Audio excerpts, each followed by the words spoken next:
Om Jnana Timirantasya Jnanam Jana Shalakaya Chakshur Militam Yena Tasmai Shri Gurave Namaha. Alright, we were talking, last thing I was talking about farm projects, and these are practical things.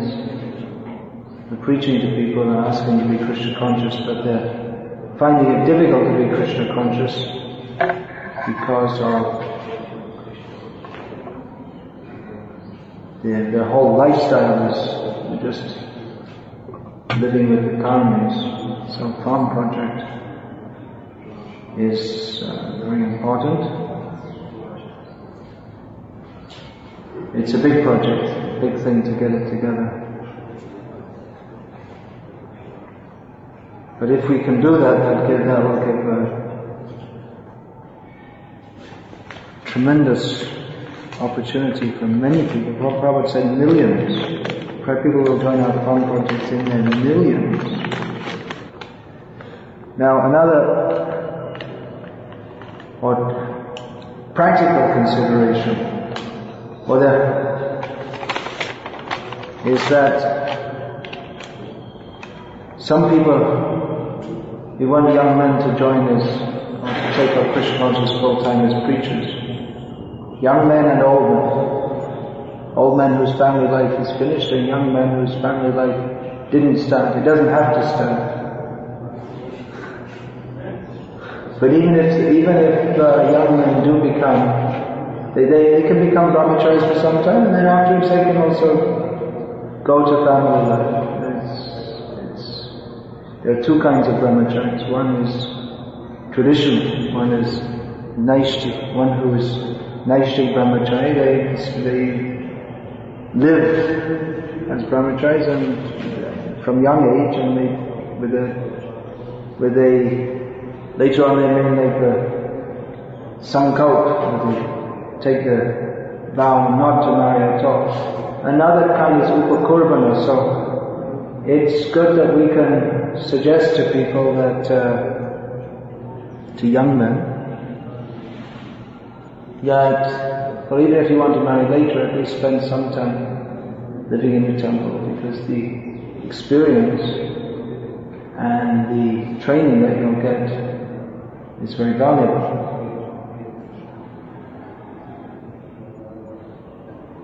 So that's one thing I want to discuss, but I don't want to discuss it with this big group. With a smaller group we can discuss the logistics of having young men join our temples, because it's often a little messy in as much as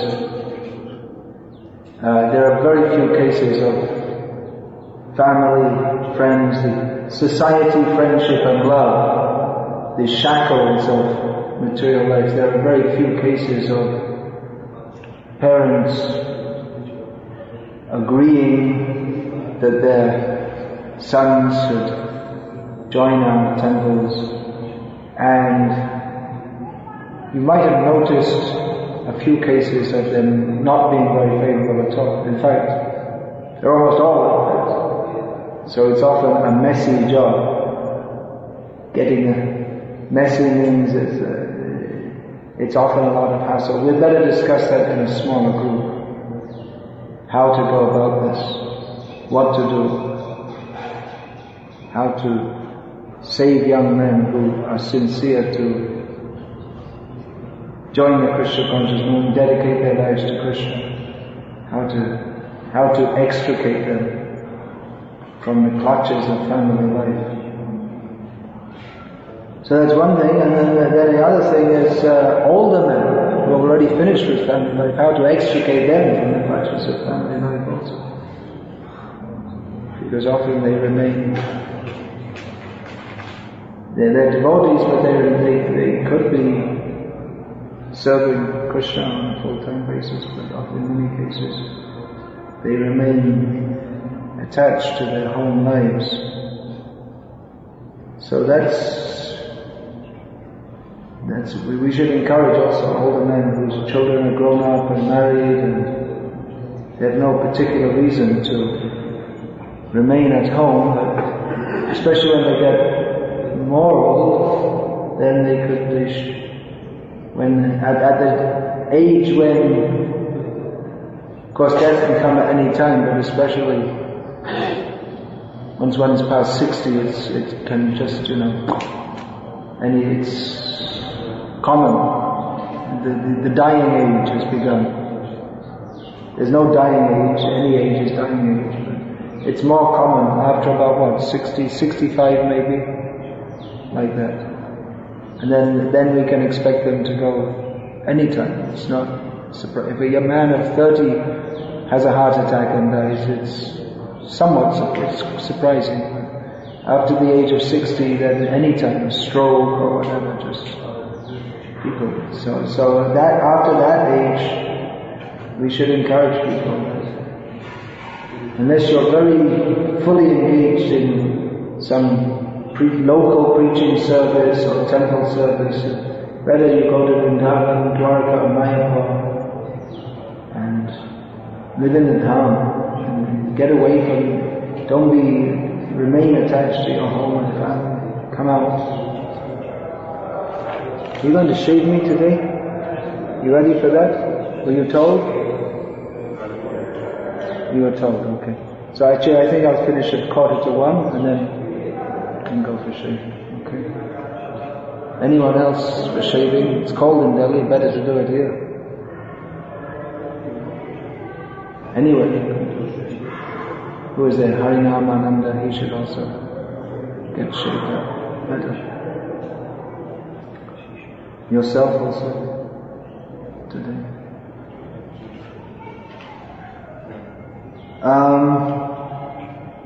Okay, that's a specialized topic which we can discuss, just a smaller group afterwards.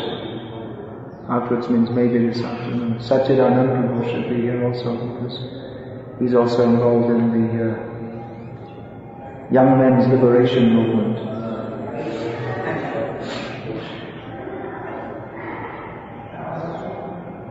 I'm sure he'll have some comments to make. So you could ask later at least when he comes. Well, we'll see how this goes on. Actually, I should be ready to talk about this fairly soon. That will be, like I say, in a smaller group, so we could, you could call him and ask him to come.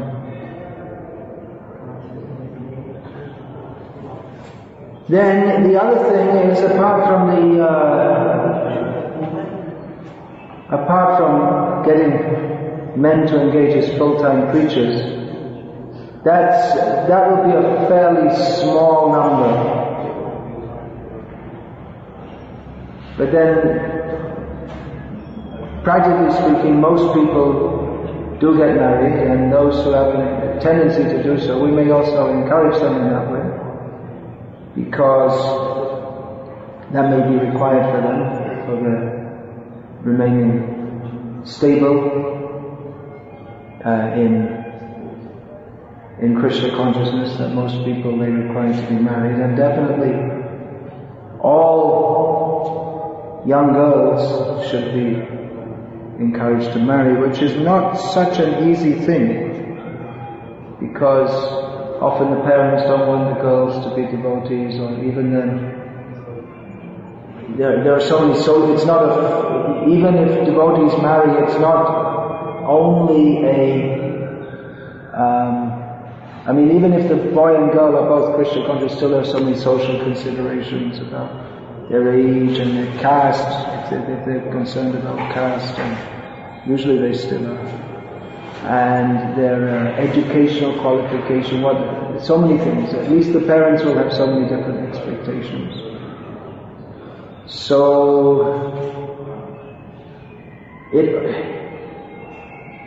when young men and women take to Krishna consciousness, then to help to maintain them in Krishna consciousness, it's actually needed that better that all the grihastas do it, that they arrange that the devotees the young men and women, they marry with devotees. If there's caste consideration and all these kind of things, then you have to see maybe in another city or something like that.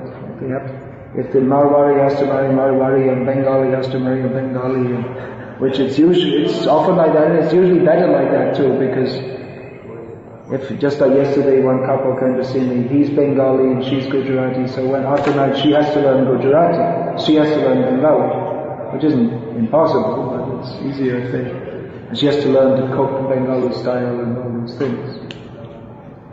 So that is required. Some of the older grihastas, they have to take charge of that in each place. Who's doing that in Salem? Didn't think about that because you're all brahmacharis, but it's actually required. His grandfather fell down, so he's taken to the hospital. Oh, I see. He won't be able to come now. Evening he will come. Okay. Yeah, family life is entangled. Of course, it could be that a brahmachari fell down and then the brahmacharis have to take him also.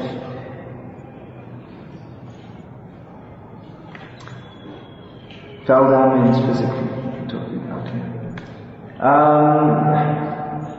Yeah, but when I go to South India, then I'll more we can discuss all these things also. We've talked about it before, but it's actually required. There's so much, we're making so much effort preaching, and people take interest in Krishna consciousness, and then they take it up. But unless, in most cases, unless we see that they're properly situated, often it's young people coming like this, unless we see they're properly situated, then it's very difficult for them to maintain their Krishna consciousness, even if they very much want to do so. So, and then also some effort is required to help people in their family life, because often they take to Krishna consciousness, it may be that they take to it, their wife doesn't like it, or their wife takes to it and then the husband doesn't like it. And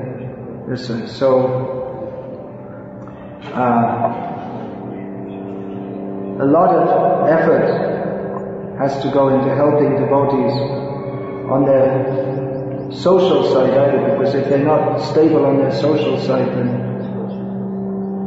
then it's difficult for them to maintain their Krishna consciousness. Realistically speaking, most people who take to Krishna consciousness are not very strong. It requires a lot of strength to come out of Maya. So realistically speaking, well, even traditionally there is the, and Prabhupada very much emphasized these varnashram to help people to be steadily or stably situated in their family life and their social life, and this platform make progress in Krishna consciousness, because without that, most people don't have the mood of complete vairagya that they're ready to just leave all of that and fully surrender to Krishna. So realistically speaking, if we're going to bring people into Krishna consciousness, the farm project is one thing, and maybe that's something which is we can't visualize that right now, although we should start to do so, but realistically speaking, all around us we're preaching to people, and they need this kind of help. Family comes. Of course, some families, the husband and wife are both in Krishna consciousness, even the in-laws, and then there's no problem like that. But in many cases there is a problem, even if not a major problem, even if the one partner is fully interested in Krishna consciousness and the other isn't, but they're just neutral, and then how to help bring them in, all these things we have to see too. One thing we should, if by the force of the parents or whatever, which often happens, they marry, someone's becoming interested in Krishna consciousness, and by force they marry them to someone they know is not at all interested in Krishna consciousness, because they want to break their Krishna consciousness like that. So it's a disaster. So by all means we should try to avoid this, because once someone marries a non-devotee, it makes it very, very difficult for them to practice Krishna consciousness. The difficulty in it. Yeah, I mean there are cases recently in Hyderabad, one of my disciples married someone she said she'd take it up, but she didn't. She's not interested. So it makes it very difficult for him, and his parents are also not interested, so they're like supporting her. And he's very strong in his own determination, but it means he's just going to have to live with that struggle. And something might change, but at the present time there's no sign of anything changing, and he's at odds with the rest of the family members. So it becomes very difficult. It would be better if we could have arrangements by which young men who are devotees who want to marry young ladies who are in Krishna consciousness. Even then, they might not get on very well together, but at least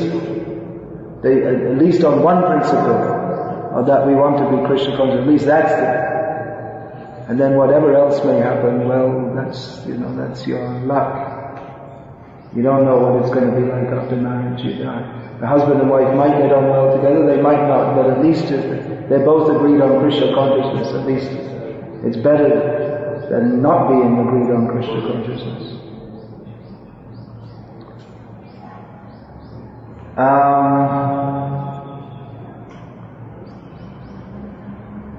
One other.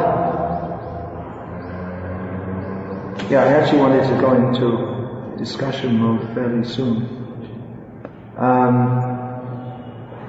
was talking yesterday about education, and let's emphasize that again, that we should, just like these cell programs we have here, we could have two levels, like for newcomers and then for devotees who are already coming more regularly, who've had the basic training. Then it would be good to have systematic Bhakti Shastri courses.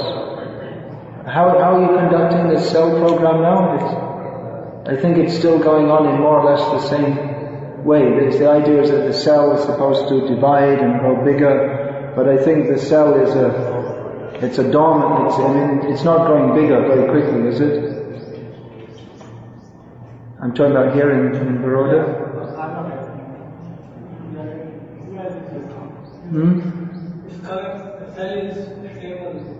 Yeah. So why don't you could take up this Bhakti Shastri course and do that. That would be better, isn't it? That's very important. If in all these different places, Baroda, Vidyanagar, Salem, where devotees are coming regularly, so actually what happens is after some time they don't feel to come to the Gita class or whatever, because they think, well, it's all the same. Unless there's a very entertaining or high-profile speaker. But it would be good to have these systematic Bhakti Shastri courses for those who are coming regularly, so that they can systematically study, they can get their certificate, and they can get systematic understanding of Krishna consciousness. So you want to write that down? Rupa Swami translation. अच्छा. अभी तक computer में typing हो रहा है. लेकिन आप भी ट्रांसलेट किए हैं वो भक्ति शास्त्री का? प्रस्तुत नहीं होता. सेमिनार है ना? कौनते प्रोग्राम किया? Oh, that Bhakti Bridge program. ये भक्ति शास्त्री आपका. अभी कंप्यूटर फीडिंग कर रहे हैं तो बाद में करेंगे 2 महीने बाद. तो अच्छा होगा उसको शुरू करना. Every temple, it says. So those who are coming regularly, and they should take this Bhakti Shastri course. And for devotees in the temple also.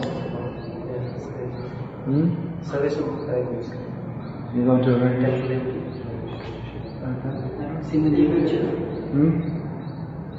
In Pune temple, they stopped the whole temple for 3 months, and they just did Bhakti Shastri. They just turned it into a school. They had the regular programs, but of class, the Srimad Bhagavatam class, but just very tight schedule. And then They freed up as many devotees as they could, and they just turned the whole temple into a school for 3 months and had Bhakti Shastri course. Other programs, you might say, suffered, but then the devotees, they got a very thorough training. You could also do that. It's Shreyas and Prayas. Immediately you can do so many things, but in the long run, the devotees, they need to have good, solid basis, and they'll appreciate that. And people will like to join also if they see that they're getting good education in Krishna consciousness. If it's just, you either pick up a briefcase or a broom according to your ability. Either you're sweeping the floor or you're taking out a briefcase for collection. That's all. People may not be so enthusiastic to join. Many times people say that I used to read more before I joined the temple. I had more opportunity. That shouldn't be. Centers should be the people who join and become knowledgeable in Shastra. Of course, there are so many things to do. But you may think it's more practical that we just push everyone into service. But actually, in the long term, it's not practical either, because in most cases they don't stay, or even if they do stay, they don't develop properly if they don't have a good background in Krishna consciousness. So, anyway, you can put it on your list of things to discuss. We're going to discuss. We can move into the discussion fairly soon.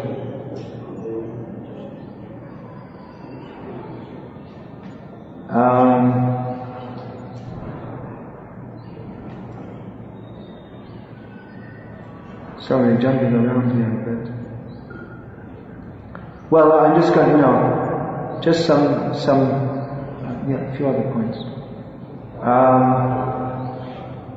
Family stability.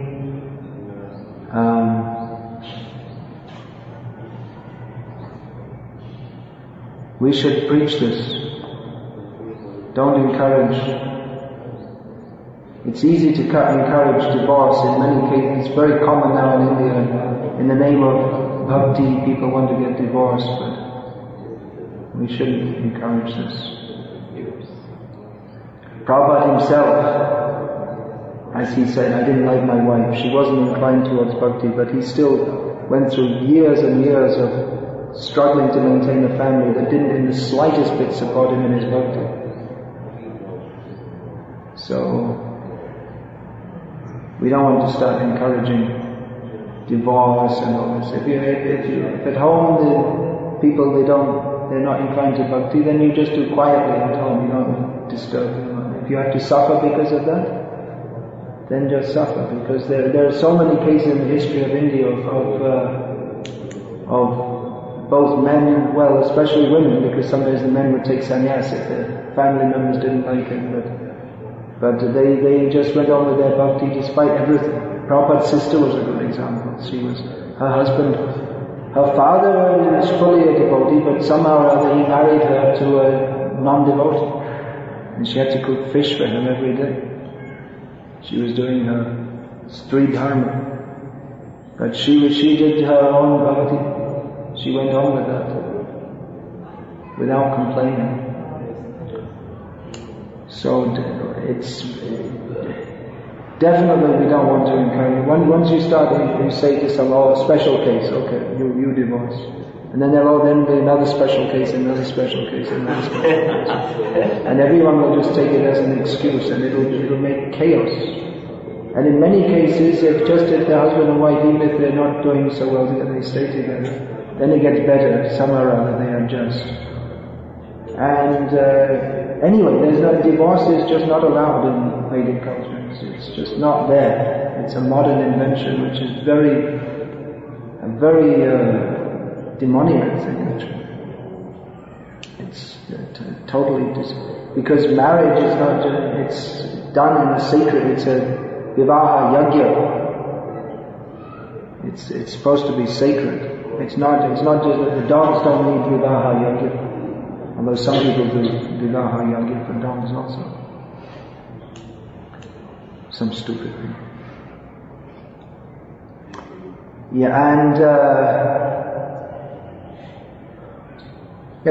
creating the right mentality. I was saying yesterday, I'm not one of the greatest fans of the women's liberation movement. But then we should also see that our mothers, they may have cause for complaint also. Why they complain? They may have cause for complaint. Often I see in our temples in India and in the West that we say Mataji, but we don't always treat like that.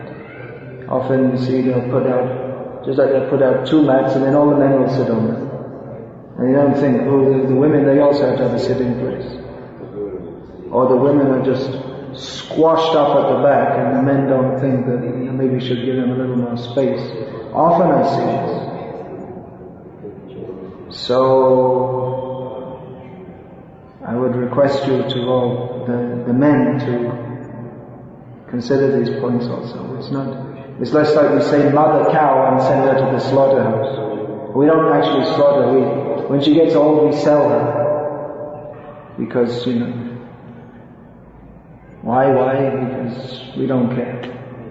So it's not just enough to say go mata, but there should actually be go rakshi. So in the same way, it's not enough just to say mataji, but also they have to see that they're properly respected. These are just some small little things like that.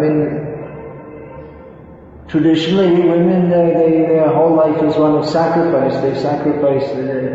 Mothers are worshipped because they sacrifice everything to their family.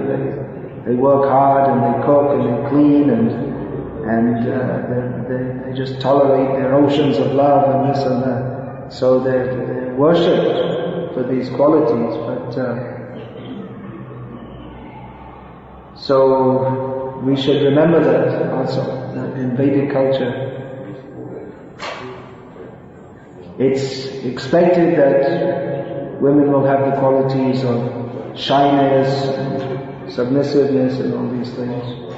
But they're also, they're worshipped, they're given special position.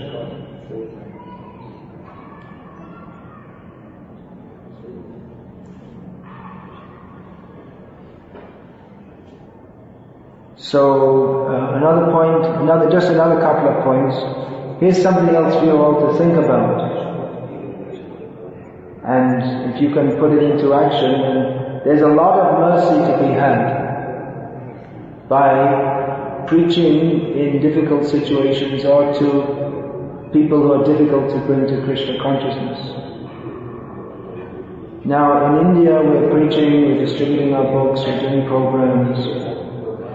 But there's one large section of the population, and there are various sections of the population we hardly reach, like tribals we hardly reach. And maybe we shouldn't, maybe we should aim for the educated class first, although everyone can take to Krishna consciousness. But there is a large section of the population who, if we could make an impact in preaching to, that would be most glorious. There's about, I don't know exactly the numbers, maybe 120 million Muslims in this country. And there's no reason why, at least from the ontological point of view, there's no reason why they can't take to Krishna consciousness also, because they're also Krishna Das. Socially, it's a difficult one. But actually there are different sects of Muslims in Gujarat. There's Ahmadiyyas and Barodas, and they're actually not so tough like others. So maybe you can try and distribute books in those areas also. That's special mercy.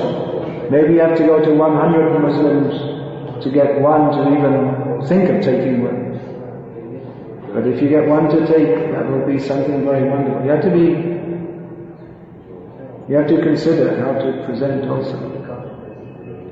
Maybe during Eid you could arrange sometime not in Ramadan, you could arrange an iftar party or some vegetarian iftar party or something, I don't know. Don't tell them you're devotees, because they don't like to take prasadam.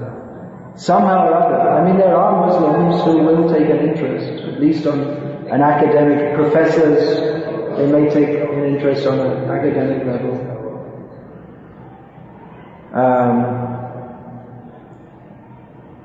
There are people who are interested. In Bahrain once I was at a dentist and emergency dental treatment. It was an Arab who had he got his dental degree in London, and I didn't want to tell him I was a Hare Krishna devotee, so I said I'm teaching Vedanta. He said, "Oh really? I'm very interested in that." So there is scope. Maybe in India it may be a little difficult, but if you can do so, anything you can do in this field will be very glorious. Certainly Prabhupada will very much appreciate that. Chaitanya Mahaprabhu himself, we find in Chaitanya Charitamrita, he was especially inquiring from Haridas Thakur at how can we deliver these jovans who they kill cows. He was talking about, of course that's a general term, but specifically in Bengal, Jovan, Yavan, that specifically means Muslim. So how can we deliver these Muslims? They kill cows and they're against Vedic culture.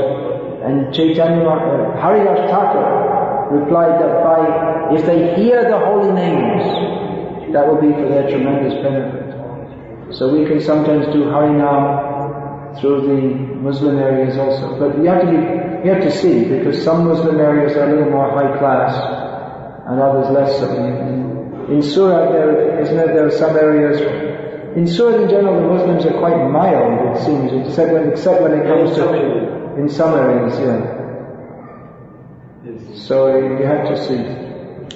Previously there was no bad feeling of the Muslims towards ISKCON especially, because they used to see us as something different. We never used to have any problem with Rath Yatra and any such things, but I think even when it was going to the Muslim area. For 92 it was very normal. Yeah. Anyway, if somehow you have to think, you have to do it somewhat cautiously, because it can be dangerous. And in times of tension, obviously when there are riots going on, at that time, and just for some time after them, that you may not want to, it may be dangerous actually, but maybe more dangerous. But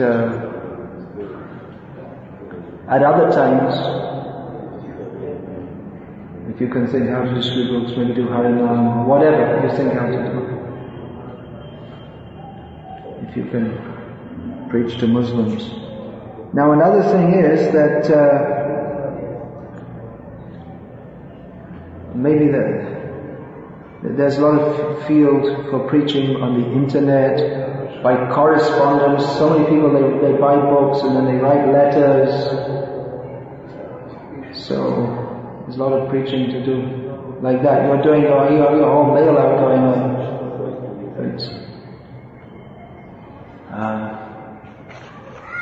And then, just like we're here in Gujarat, actually we should have some vision how to preach throughout the whole of Gujarat and how to make the whole of Gujarat Krishna conscious registry. So many books are being distributed here. So if there are interested people, then even if there's one person who's interested, we should send someone out in 200 kilometers, whatever. We can invite them to come, or maybe go. Someone writes a letter, maybe we should go and see them, do some small program in their home. Have this kind of vision. When there's, just like a businessman, when there's some opportunity, we'll take how to exploit it. Now the field is good, how to exploit that for business. So now we have our business of spreading Krishna consciousness. So how to develop that. If there's someone who's interested, we should go out to them and invite them to festivals and bring them in. Another thing is, we don't have to wait for sannyasis to come to organize various programs. In Vallabhidiragana there's house programs almost every day. Just 2 devotees from the temple are going out, but that can be done regularly in other places also. You can have Grihastha Bhaktas, they can also give the lecture and everything. You don't have to, it doesn't have to be someone in Saffron. If we wait for someone in Saffron to come, then so many jivas, so many interested people may be not getting the Krishna conscious they could be getting. So by correspondence, by going out and meeting people, Grihasthas also go out and preach.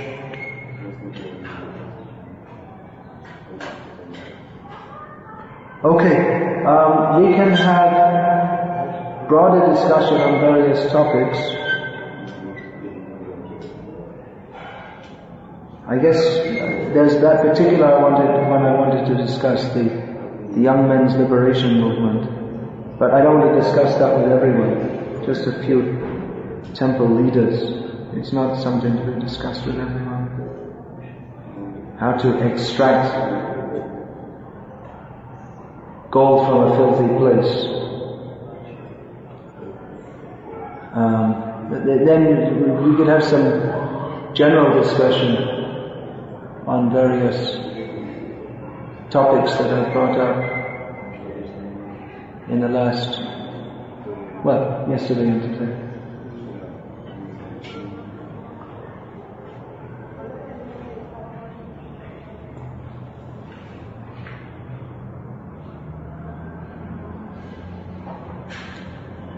Any point, there's so many topics I discussed here about book distribution, Prabhupada's book distribution, Prabhupada's book distribution of my books, farm projects. Another thing, one more point, is that this is something a little revolutionary. Prabhupada many times suggested it. It's actually part of Indian culture until quite recently, and still going on, is, as Prabhupada said, there are always more women than men in society. We'll find it in most communities. Put your hand on your mouth. Except with few exceptions, like the Punjabis, the Sikhs, they mostly have, maybe it's 50-50, or men more than women, slightly more. And then some men also, Prabhupada said, they take up renounced life, so that more, but then again, all women are supposed to get married. So Prabhupada suggested the traditional Indian system of polygamy. So we might encourage also, if we see a man is going on in his family life, he's a responsible grihastha, to take responsibility for more than one wife. That's something to be discussed more among the grihasthas. But that's all, because otherwise, how are all these young women who are taking to Krishna consciousness, who's going to protect them? The traditional solution is that the solution to it, it's a social problem if women are not married, and it's a problem within our society if young ladies are taking to Krishna consciousness and they don't have any proper protected husband. Then the traditional solution is that men may have more than one wife, and that's still going on. Sometimes because a man, he just due to some looseness in his behavior, he contacts another woman, and then more responsible than to abandon one wife and divorce is to marry another one. Or sometimes if if the wife, he marries and she doesn't have any children or she doesn't have any male children, that's still considered a valid reason in many communities for a man to take another wife. But actually, traditionally you can take anyway. You don't have to. It doesn't have to be that the wife has no children or whatever. They can take one wife. They can support and they're responsible, and they can do. Now, in our society, it's because Prabhupada said different things. Prabhupada is very much encouraging it, but he said we cannot allow it in our society. So what does that mean? On one hand, Prabhupada's encouraging polygamy, and on the other side he said we can't encourage it in our society. Well, from what I understand, by this I understand it means that devotees who are married couples who are living in the temple community, the temple can't support. The temple is not a place for supporting large families, especially if they're by more than one wife. But if a man himself is earning money, and he's earning sufficiently, then he could, and actually Prabhupada said they should take more than one wife. So that's something I'm going to start encouraging, because it is ordained by Shastra. Prabhupada said to do it, and as from what I can understand, it's only a misunderstanding of what Prabhupada said, that we shouldn't do it. They said, well, in America it's illegal. So then that's another reason Prabhupada said, well, we shouldn't do it within our society, which I understand to mean within the four walls, the literal institution. But then again, when Prabhupada was asked, he said, well, how can we do it? How can householders do it? It's illegal. Prabhupada said, you can say it's a girlfriend. That's all. He gave this, but you keep as a wife, you can have the ceremony, and if anyone asks you, you just say you don't legally register, that's all. If it's illegal.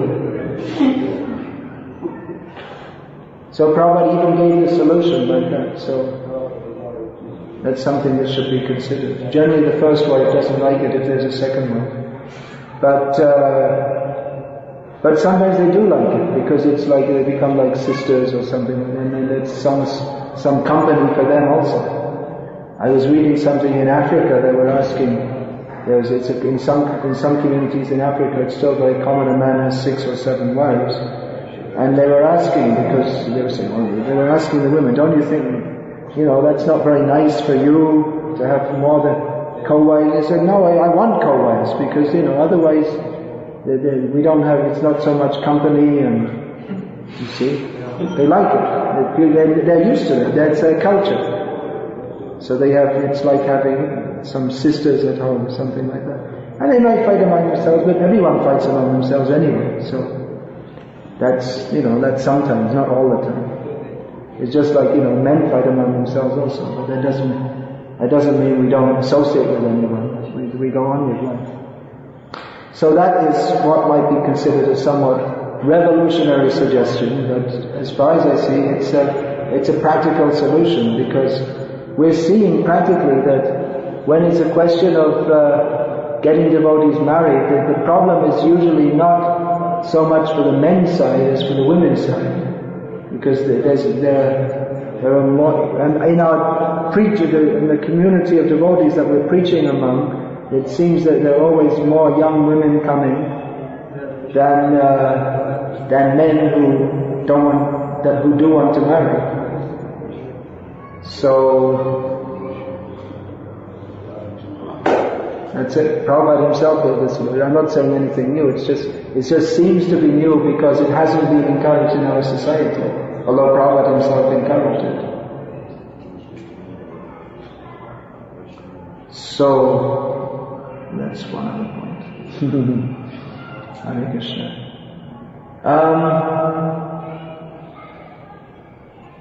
Anyone has any points for discussion?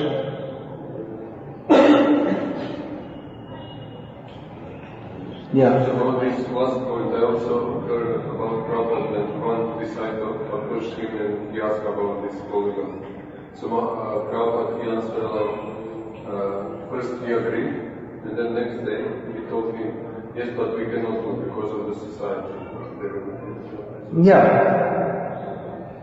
Because then people will criticize. But then after that, Prabhupada again said, if we see the chronology, Prabhupada gave the solution that you keep as a girlfriend.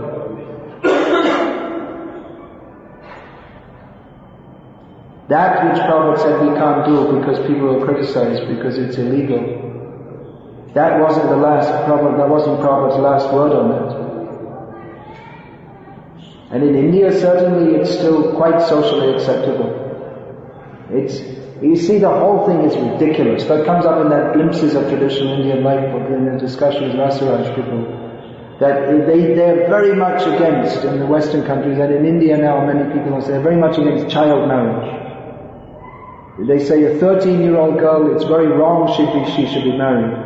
But it's quite normal that 13, 14-year-old girls are pregnant with abortion, getting abortions or having children. So young unmarried mothers, that's quite common and normal. But that girls should be married and have a protector and a husband, that's very bad.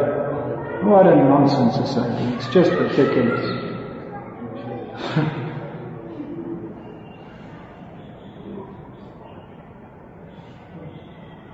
Abortions for unmarried 14-year-old girls, that's normal.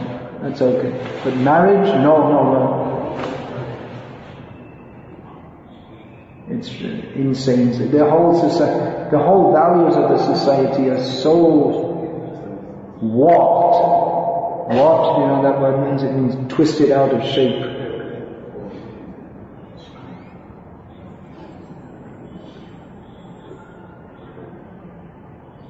Then, anything else? But told that we have millions of temples in India. We don't need to build any more temples. We only need to distribute his books. That is the most important service. Yeah. We see a trend in our society that in every place they are building a temple. So, to what extent? Well, Prabhupada said that, but Prabhupada said that there's no need to build so many temples in India. He said, we build a few temples, now we should concentrate on distributing books. But then again, Prabhupada, whenever there was many times, even after saying that, he wrote that when was that he wrote that? It was quite early, it was 72, and a lot happened after 72. So Prabhupada opened many temples in India after that. When they were some places he turned down, because he said if people offered some temple or land in a small place in India, sometimes he turned it down and said, we don't have manpower. But then when in Hyderabad land was offered in the center of the city, he took it. In Bhubaneswar, of course, these are important cities. In Bhubaneswar, land was offered which was just an open site at the time, but it was slated to become the new city, which it has become. Prabhupada took it. So it wasn't, and Prabhupada also said that we want to open millions of temples all over the world. We said we want to open a temple in every town and village. So Prabhupada wasn't intrinsically against opening temples, just a matter of strategy, saying what's the best way to spread Krishna consciousness, that's all. Now the whole mood is shifting to building temples only. Well, it depends a lot on the mood of on how it's done also. But building temples is often a very good way to distribute books also. You can distribute so many books right from the temple. But we are seeing that it's not happening. That may be, but it's not that we're against building temples or having temples. We have to see in each situation what's practical, what's the best thing to do. I think we can't make a general rule that we shouldn't build temples. Many person really buildings can come. Now men come first, then the buildings can come. Our policy now is that the buildings. Generally, it's not a good idea to build a building and then you have to fill it up with people who are maybe not the best people to fill it up. Everywhere, mostly this is happening. Mostly, but this is the kind of issue that should be taken to the ICC. It's not for us we can't change. We're not in a position here to change the whole course of ISKCON India or ISKCON the world, but I'm just talking about what we can affect among ourselves here. And just to continue this, we see here in Baroda, like example is we have building and many people coming. So if we take an opportunity like we started book table program, and many young students also, they have this, so it's good field for preaching. Many people are taking books. Definitely the whole presence of ISKCON, the presence of ISKCON it changed. The very status or the position of ISKCON within Baroda changed on Janmashtami Day 2000, what year is it? 2000 or 1999? Which year was it? 1999. It was overnight. Just before the temple was opening, some momentum was building up, but then on Janmashtami Day the deities were installed, the new temple opened, and practically overnight it went from a basement operation to a full-fledged temple, which is the most popular temple in Baroda, and it's very prestigious. ISKCON was really established in Baroda on that day. The temple definitely makes a difference. Temples are supposed to be for the public and for neophyte devotees, which constitutes most of the people. So there's a question of quality and quantity, but definitely temples are for making a public, for giving a general impression of Krishna consciousness. As Prabhupada said, we're preaching on two levels. We're preaching like among the devotees to make them very strong, and then actually Prabhupada said for his book distribution, one thing is for the devotees, that some people will read them and who are very sincere and they'll become very strong. And then there's, Prabhupada's preaching mission in general, And then there's the general impression, to give a general idea of Krishna consciousness to as many people as possible. Some people are not very interested, but at least they'll come and they'll see the Rath Yatra once a year or something like this. That's a great benefit for them. We can't expect everyone to come to the highest level. So we should understand that also. There's a question of quality and quantity, which we always have to bear in mind. In the Lilamrita, Prabhupada Lilamrita, it's described that Prabhupada visited before Prabhupada even had land in Mayapur. So he visited two of his godbrothers in Navadvip, two of his godbrothers' mats. One was the mat of Keshav Maharaj, who had already passed away by that time. That's now dominated, Devananda Gauri mat, that's now dominated by the Acharyas, Vaman Maharaj, but the most famous preacher from that mat is Bhaktivedanta Narayan Maharaj. So actually, first of all, they went to Sridhar Maharaj's mat, and they saw there's not very few devotees, but they're very seriously engaged in bhajan and very learned in Shastra, like very good behavior. And then they went to Devananda Gauri mat. But this is a generalization, of course, so they had many brahmacharis and sannyasis, but it's about a certain mat in Navadvip. I was told that every brahmachari there has his didi. Didi means sister, and it's a euphemism for girlfriend. So they had many followers, but not a very high standard. Whereas the other mat, they had not many followers, but a very high standard. So then one of the devotees with Prabhupada asked Prabhupada, said, I see in one place there's more quantity, and the other there's more quality. So which should we emphasize on? And Prabhupada said, both. He didn't choose one or the other. No, both. Definitely, if we go for quantity, then quality will suffer. If we go for quality, quantity will suffer. So, what's the solution? There is no solution. But we ourselves should become sincere servants of the Lord and try to,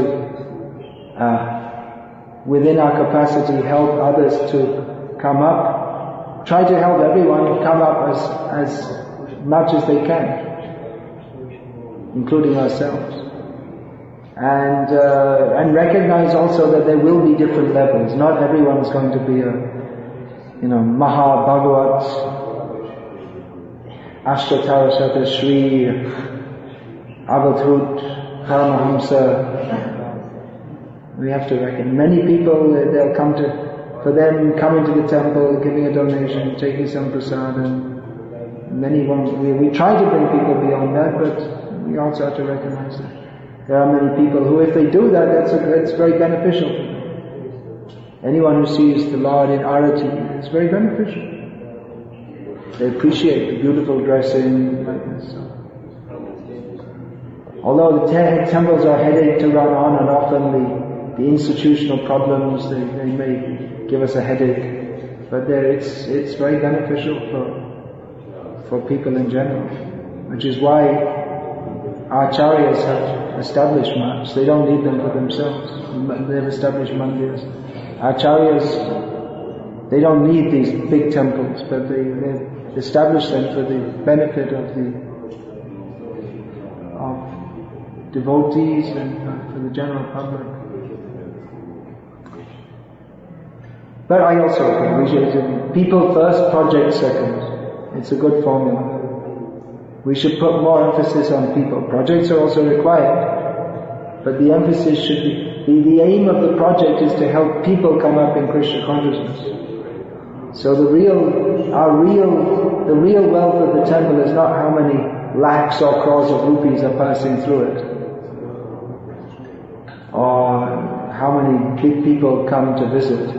But the real wealth of the temple is the real decoration of the temple are the beautiful devotees, or the people who are coming up in Krishna consciousness. People first.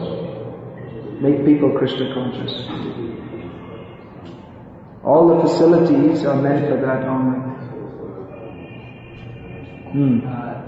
For example, in Mumbai temple, thousands of people come every day. Practically there is no, nobody going to them and telling them. So this is one example where there were people. Right, yeah. Just yesterday I was introduced to some devotees who have taken it up in Vallabhidhyanagar temple, that they've made it their service, or they've been given that service to meet people who are coming in. In Bombay they were doing that for some time in Juhu, getting people to chant and this and that. Alright, well anyway, there's no need to particularly highlight the faults of Juhu temple, whatever. But we can see in each, definitely the temples there where there's good facility for preaching. Prabhupada even said to Jaga Maharaj, it's interesting he said to Jaga Maharaj of all people, he also told Jaga Maharaj to travel and preach, but he also, one thing he said is that you don't have to go anywhere, you can just stay in Mayapur and preach, because so many people are coming to you. But then he also told you can also travel all over the world. So. But it is a point that so many people come to our temples that we're talking about going 300 kilometers to meet people, but it's also a fact that we don't tap the full resources of the people coming to our temple. So I think you're doing that in Surat, isn't it also? That you have a book table and people are coming and we take the address. They're taking their address, yeah. We are not yet contacted. We have so many addresses now. Right, yeah. So that's good. Keeping up with all the people that come. I mean, if we want to individually preach to everyone to come, that's also not possible. We have to be realistic also. We can have preaching right at the temple. That's a very good program. Just like you have that Pradarshini in ISKCON Surat. So you could take groups around, and maybe on days like Sunday or Saturday when many people are coming, then every half an hour you have a group and you take them and you explain what is, and in other words you preach to them, this is this and this is that, this is Krishna Janma Leela, Janma Karma Chami Devyam. You can take them around and they'll appreciate it. They'll learn something. And at the end you sell them the Bhagavad Gita.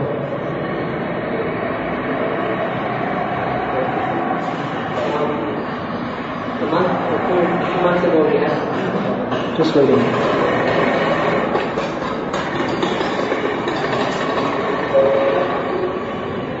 We had a forum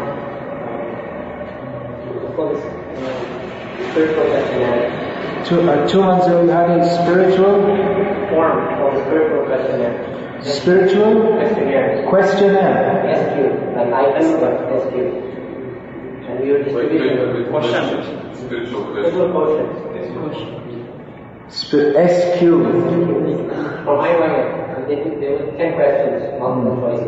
I think we should be a little careful in our choice of words, because your spiritual ability is not measured by the ability to answer questions.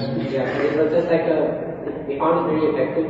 Then in meeting people and speaking to them for a long time. Yeah, but at the same time you have to be careful, because it's just like I was saying yesterday, food for life. From the beginning it gives the wrong impression of what we're supposed to be doing. Then it's better to present a proper picture of Krishna consciousness from the beginning. It may be a good medium to attract people, but then it attracts them immediately, giving them a wrong idea that yours. Just like we had this debating competition in the year when there was the 1996. I didn't like that, because it's the ability to debate. It's specifically stated, you'll find in our Acharya's writings, that the ability to debate has got nothing to do with one's. In fact, this debating and argumentative attitude is actually considered an obstacle to advancement in Krishna consciousness. So ISKCON organized these debating contests in which people were standing up and talking about Vivekananda. I just don't see how it served the purpose of Krishna consciousness. And then it gives the impression that we are just another eclectic Hindu society where you can come to an ISKCON center and talk about Vivekananda and everything's okay, because it's all one. So we should be careful. Prabhupada, even competitions, Prabhupada, this kind of crosswords Prabhupada didn't even like, because he said he didn't like competition. We have Bhagavad Gita competitions, and it's very good to get people because they're in this competitive mood. But actually, Prabhupada, he specifically stated that he didn't want this, because Bhagavad Gita is traditionally never studied as a competition. It's studied for our spiritual uplift, because Bhagavad Gita is to be studied with which mood? Shishyasteham shardimam tvam prapanna, not to show I know more than you. It's absolutely the wrong attitude for studying Bhagavad Gita. So, sorry I cut you out, and it may have seemed very successful, but the success is in what? Bringing people in, and they take an interest, but at which point are we going to train them that showing yourself off to be better at answering questions than others and being very intelligent is the wrong attitude? Now you have to change your attitude. At which point do we tell them that? If we start off by making them a prize winner, or you're the most intelligent, at which point do we tell them, actually we were just cheating you, and this is a wrong attitude to spiritual life. You start off in the wrong way. So again, this is something which I'm saying, the whole of ISKCON is doing this, and I'm saying don't do it. But at least I can say among my disciples. But I just don't see how it brings in the right. And even people may take interest and they may become initiated and all this and that. But if they have the feeling that, well, I'm the prize winner in the contest and I know more Bhagavad Gita than you. Actually, there was a contest like this even when Prabhupada was present. It was called the Gita Bowl, because there was a Gita Bowl, Bowl, in not B-O-L like in Hindi, but Bowl, B-O-W-L, because there's, in America they have Super Bowl, I think there's baseball or something. So they in the temples then they had on TV University Bowl, which is it's based on the idea of Super Bowl, in which they answer, people have come from the universities and ask them questions like, what is pi up to 20 digiters or something. They press the button and they say whatever it is, or what is the capital of the Seychelles Islands, and they press their button and you have to see who's the most it's like a knowledge quiz. So they had this in the temples. They started Gita Bowl competition to see who's the sharpest in answering questions on the Gita. When Prabhupada heard about it, he immediately stopped it. He said, this is boldness. So we find that devotees, they liked it, and it encouraged them to study Gita, but Prabhupada didn't like it. And so we find that we have these competitions and this kind of thing, and it encourages people to study Gita, but We can see Prabhupada didn't like it, and I can understand why, because it's the wrong attitude to studying Bhagavad Gita. It's not something, to be eaten and swallowed and digested. It's not like a book you pick up and you study and you get your bhakti. Of course, we have Bhakti Shastri courses, but it's not supposed to be a competition. It's for our own purification. So that's another unpopular thing that I said, which probably, anyway, it's going to go on. It will go on. But I don't know actually if it's conducive to bhakti. If one thinks, I have a very high spiritual quotient. The high spiritual quotient that's actually judged by how much we think ourselves very fallen. Trinadapi sunichena. But I've got the highest spiritual. I can answer more questions. I know more shlokas. Then we may bring many people because people like that, and they may learn many shlokas from Gita or whatever it is. But that's not our aim and object. There are so many Mayavadis who know so many shlokas from Gita, but they don't develop the mode of devotion.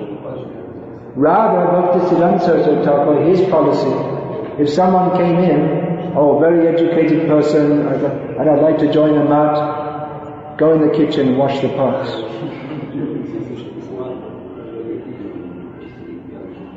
And not one time, but for months. Because if you don't do that, then you're never going to get free from the ahankara. And we see that many devotees, they're capable, they can do things. And they say, why are you making me, I can do much more than this. Wash the pots. Just wash the pots, that's good for you.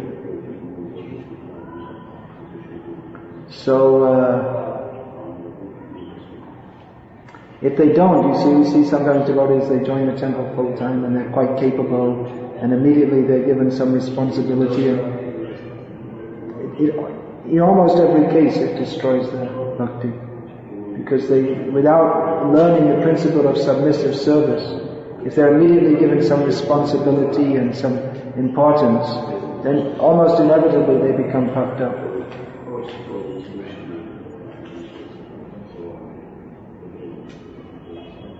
So I don't know what else you were going to say, but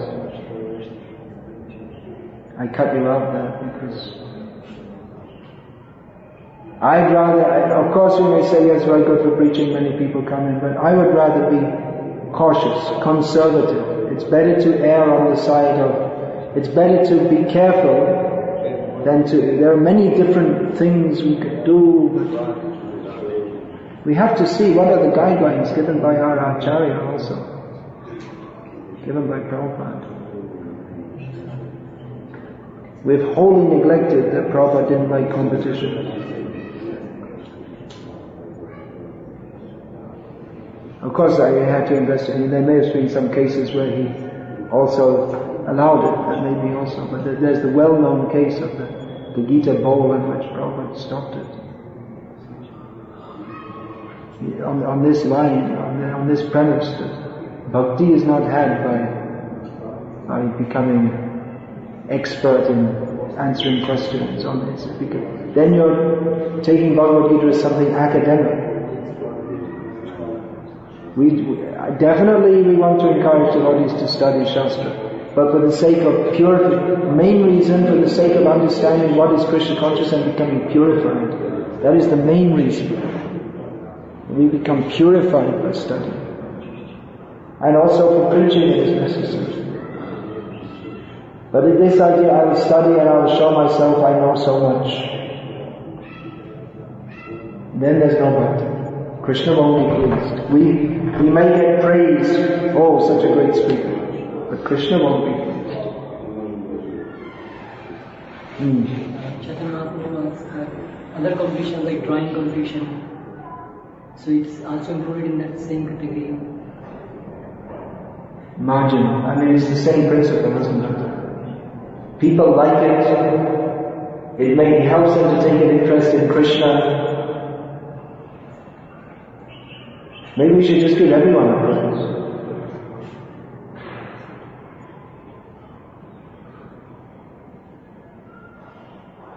But can we really say that someone's picture is, how can we say someone's picture is better than another's?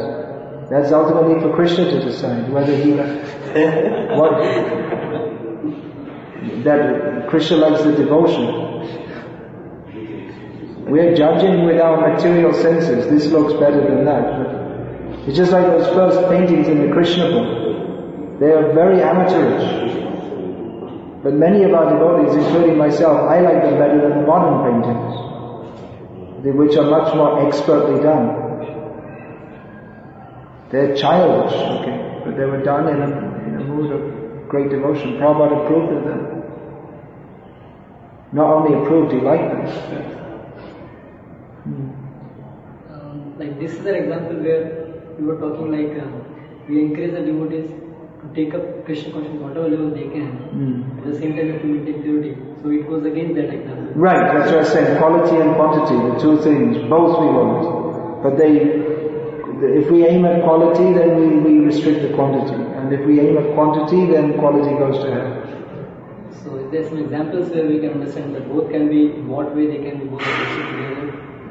Well, we have to discuss in individual cases. In general, we should preach very widely, ourselves maintain a very high standard, and be liberal with newcomers.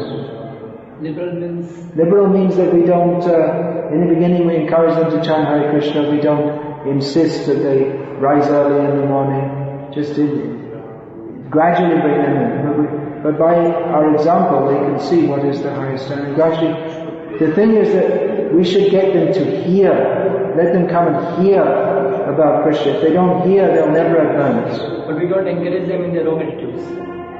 We don't encourage them. We may tolerate, but we don't encourage the wrong thing. And have them come and hear. And in a class, you can say anything. They'll gradually get the right idea.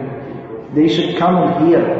That's actually why, of course, I'm giving a lot of examples from Bhakti Saraswati Thakur because that's been my subject matter and I've been intensely involved in for the last few months and years. But he was asked that why are you building more mutts? There are already so many temples. He said we need our own place so we can speak our own message. Because if we speak what we have to say in someone else's temple, they won't like it. They won't tolerate it. And another thing, he very much emphasized that household devotees, they must come regularly and serve in the mat and hear. They must hear. Very important. They should hear. So we should, in the temples, we should have classes and very much encourage people to come to the classes and hear regularly what is the message of Krishna. And then you can understand what is Krishna consciousness.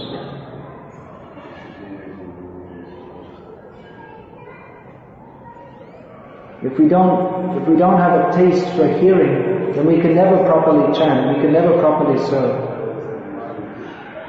Chanting is incomplete without hearing. Unless one is already on the liberated platform, which doesn't apply in almost every case.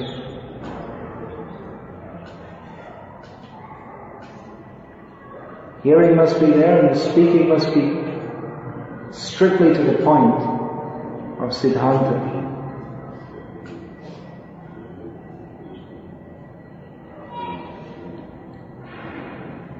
And it may be that not so many people come in the beginning. But we see just like Bhakti Saraswati Thakur, how he was speaking, so uncompromised. His speaking was difficult in two ways. One thing was difficult to understand, because his language and his concepts and his philosophy were all very difficult. Another thing, it was difficult for people to take, because it was smashing all the wrong ideas. But still, so many people came and became disciples and followers. So we have to see, there are different approaches in Krishna consciousness. There are different approaches. So my general outlook is that not putting water in the milk, rather boil the milk, boil it down.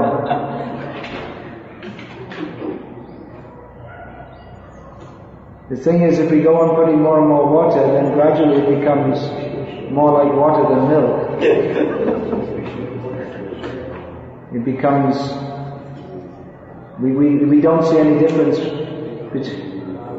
Just like we may think, well, like these katakas, so many people come because they speak in a very pleasing way. So we should also do the same thing. So many people come, and it may be effective in really many people, but then there's no difference between the professional speakers and us. So what's the point? What's the benefit? We bring many people, but we have to consider what are we bringing them for. We do want to bring many people, but we have to be very clear in understanding what are we bringing them for. Just to give a report that we had so many people come in and to show we're a bigger institution than others, that's a totally mundane motive. We want to give them the real thing. There are already so many temples of Krishna. So unless our temples are places where people can come to a higher standard, where their lives can be changed and improved, then there's not that much point in having a temple at all. There should be a significant difference between ISKCON temples and other temples. The significant difference should be that we are educating, teaching, raising people to a higher level.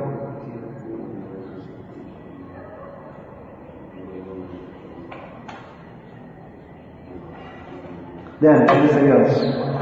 What else?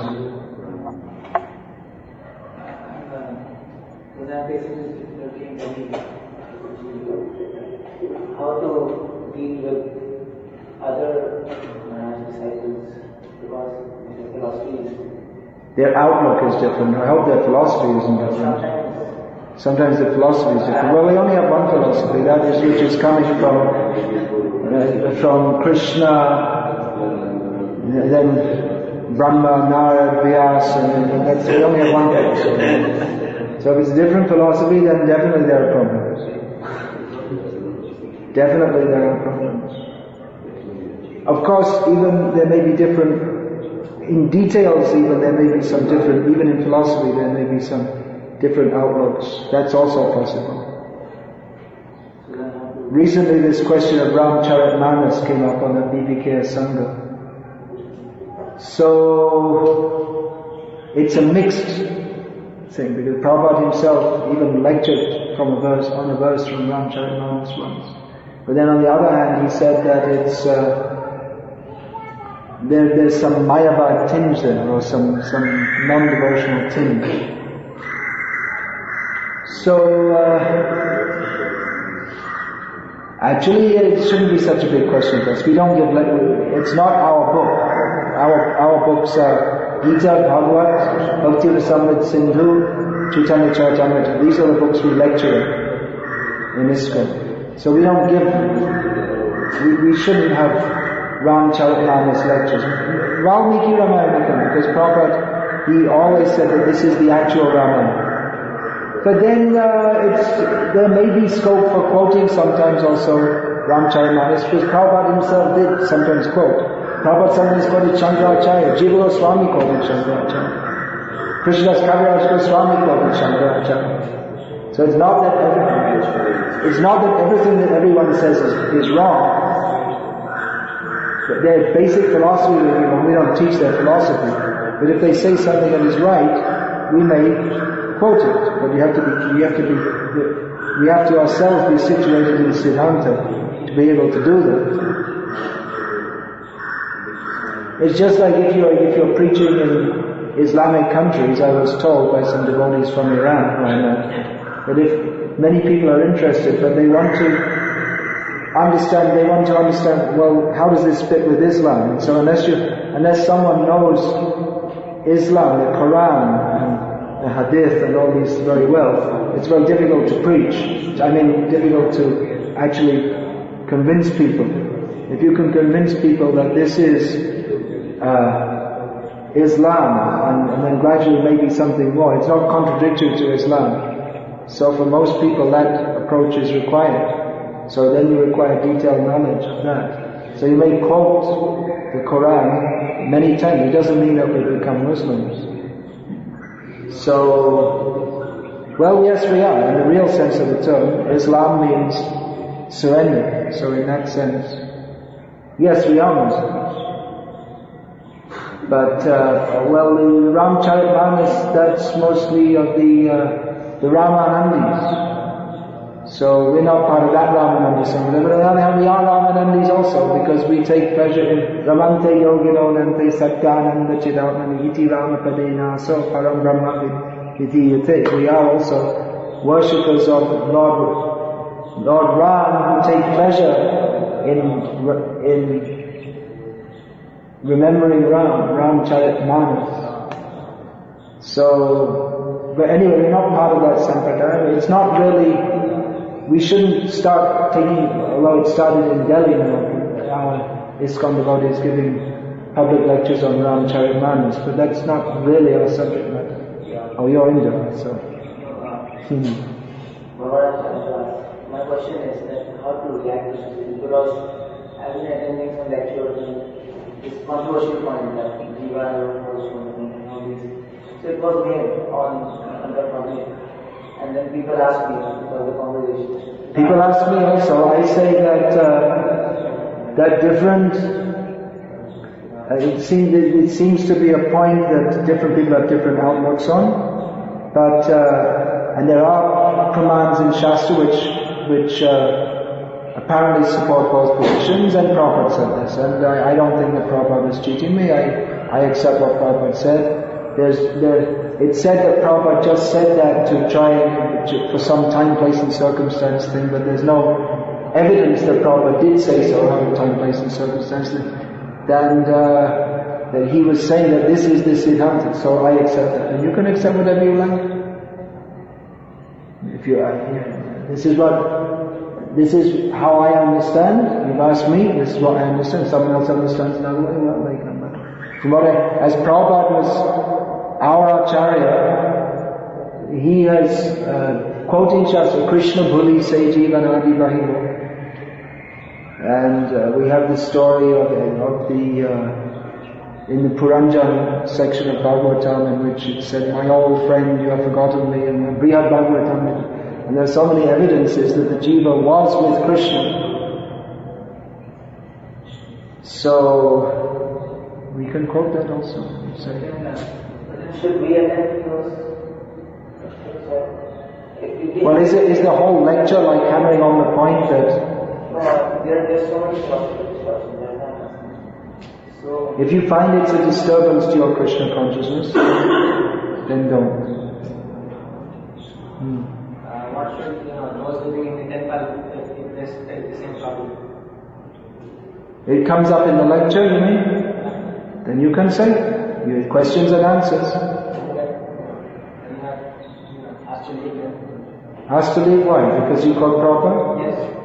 In which, can you give an instance in which someone's being told to leave the temple because they quote Prabhupada? So many, I don't take specific names. You mean many people are being thrown out of Bombay temple for quoting Srila Prabhupada? I'm not talking about Bombay temple, I know quite a few instances. Really? You know so many things I don't know. Maybe you're taking more interest in... Maybe you're more interested in that area. Dozens of people thrown out from ISKCON temples for stating that what Prabhupada states. If that's a fact, it's extremely serious. Alright, make a report, tell me. You have to give facts, figures, dates, names, places. No, if that's actually a fact, what you're saying, although I must say that many times you tell me things, and then when I investigate it a bit, I find that your perspective on it is sometimes more bleak than the actual situation is. But if it's actually a fact, then it's something very serious and it should be taken up at institutional level. I'm willing to do it. I'm taking up so many, but how many things can I take up at institutional level? There are many things I'm already involved in. I'm known as somewhat of a maverick for that reason. But that's why I like to take up the major issues, very important. I don't take up everything, some things. Just like if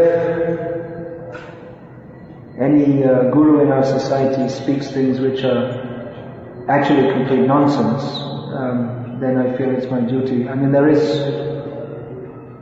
at least one case of a guru in our society who's distributing in various languages all over the world a book which is full of absolute nonsense. So, about flying saucers coming from the center of the earth, and the world was formerly ruled from Egypt, not from India, and so many funny things. So that's been taken up. I made a complaint to the GBC and they're taking it up. So that's something very serious if the guru is talking nonsense, because gurus are supposed to, every Vaishnava is supposed to talk about the Guru, Sadhu and Shastra, what to speak of the Guru. So that's very serious, because if we don't say anything, that means it becomes accepted ISKCON teaching. If someone's talking things which is not according to Guru, Sadhu and Shastra, and we don't say anything against it, that means we accept it. Monam sammati lakshanam, this is an example of something very serious. So if something's less serious, then there are so many things. So I'm not taking up on an institutional level things which are less serious. But if, as you say, there are many people being removed from ISKCON temples for asking about or protesting or bringing up the philosophical point that Prabhupada upheld the shastrically upholdable version, it wasn't Prabhupada's imagination, that the jiva is originally with Krishna, then that's something serious. So make a report and I'll take it up.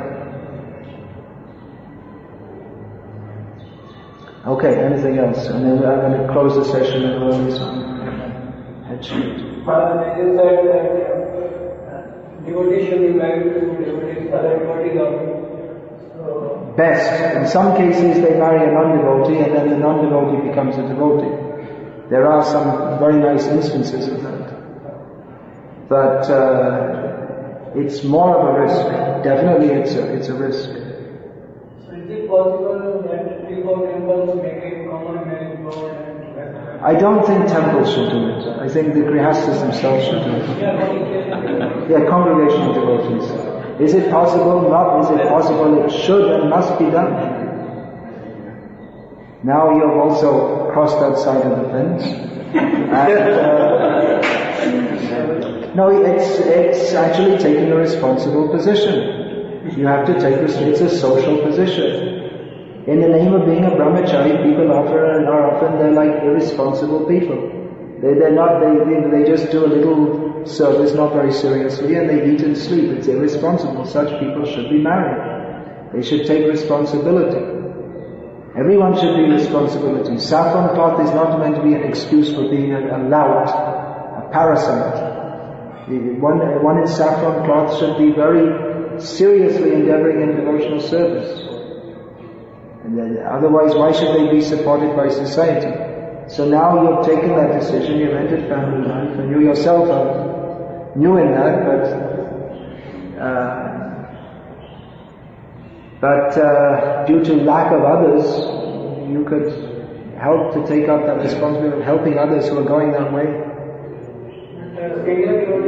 It's better if they're more senior in age also than yourself. So, well, we have, but the Rupa Goswami is there, but he's so old, he shouldn't have anything, he himself also shouldn't have anything to do with family life. He should be on the other side. Cross the first fence, and now you have to cross. One has to enter family life to prepare himself to come out the other side. You do your duty, and you come out the other side. That's how it's supposed to be. So, probably better you're not involved. You should be going for Dham Vas. That would be better. Maybe like Kashyap Prabhu, his brother, this age group. Better.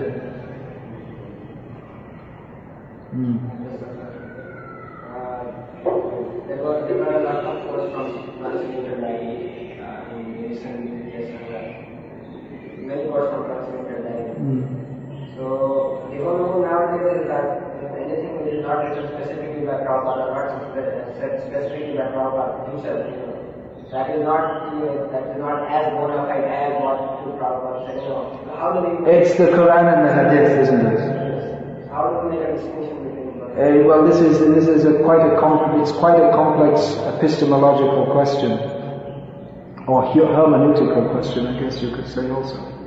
Epistemology is the branch of philosophy that deals with how do we know anything, on what grounds can we accept anything as knowledge. And hermeneutics is it means the science of scriptural interpretation. Transcendental Diary, I would say it's pretty good because it was recorded faithfully at that time with of course you may say that's Hari Shai Prabhu's own outlook on it, but I don't feel that he's personally trying to give his own, he's just trying to present Prabhupada as it is, and I think he does a pretty good job of it. Now, even what Prabhupada says, that also goes through the filter of our own consciousness. So the real thing is that we should hear, even what Prabhupada says, we also have to hear from sadhus. That's the traditional system. It's not that we just read Shastra or we read books and then that's it. But we're also supposed to hear from sadhus who themselves are supposed to be Chitete Korea Oike, with the instructions that their heart is supposed to be one with that which they've heard from their guru. And they, with faith in that principle, one should hear from sadhus and understand in this way. That is the way. Even reading ourselves, we'll find in Prabhupada's books there's so many apparently contradictory statements. And in Shastra itself, just like this fall or non-fall of the jiva, there are pramans on both sides. And even different acharyas say different things, so it can become very complex. Therefore, one is enjoined to tasmad guru, well actually not for that reason, one is supposed to approach a guru, but yasya deve parabhakte yata deve tata guru tasyaite kate sarayata prakashanti mahatmana. One should when there are difficult questions, recondite questions, then from Shastra, even from Prabhupada's teachings, then we should consult Guru, not simply try to understand it all with our own brain power. Of course, you may say that the Guru is not that available, or maybe myself, I may have sometimes ambivalent opinions on different issues also, as Prabhupada himself did. It's not that everything is black and white. Just like Prabhupada, he would say, no more sannyasis. When sannyasi is not up to standard, we stop. And he himself would give sannyas initiation.